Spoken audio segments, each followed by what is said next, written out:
সকাল ৬টার সময় ম্যাকআউট থেকে বেরিয়ে আমি চাকুলির দিকে যাচ্ছিলাম, তখন দেখলাম একটা বাস স্ট্যান্ড দেখতে পেলাম ছোট্ট রকম। তাতে আমি ঢুকে গেলাম এবং দেখলাম চারিদিকে বাসই বাস। এই বাসগুলো চারিদিকে নদীয়ার বিভিন্ন অংশে ছড়িয়ে পড়ে, যেমন কি রানাঘাট। এবং একটা রাস্তার মধ্যে দিয়ে অনেক লম্বা পথ হাঁটার পর একটা এমন জায়গায় পৌঁছালাম, দেখে মনে হলো এটা কবরস্থান। এটা কি মনে হচ্ছে, এটা মনে হয় এখানে ফার্ম আছে, মুরগি পোলট্রি চাষ হয়, তো ওরই মনে হয় আবর্জনা এখানে ফেলে। এখানে অনেকগুলো বক বসে আছে, দূরে হয়তো দেখতে পাচ্ছেন আপনারা। আর ওই দূরে দেখা যাচ্ছে ম্যাকআউট, আপনারা দেখতে পাচ্ছেন ওই বিল্ডিংগুলো দেখা যাচ্ছে, ওগুলো হচ্ছে ম্যাকআউট।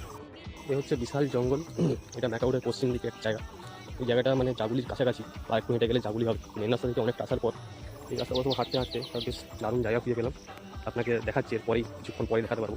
রাস্তা দিয়ে হাঁটার পর অনেকক্ষণ পর একটা গাছের ফুল দেখলাম, বেশ ইন্টারেস্টিং ফুলটা আপনাদেরকে জুম করে দেখাচ্ছি। এবং ফুলটি বেশ দেখতে খুবই সুন্দর, দূর থেকে ভালো দেখাচ্ছে, কাছ থেকে তো অপূর্ব দেখাচ্ছে। আপনারা জানেন যদি কমেন্টে লিখেন এটা কোন গাছ।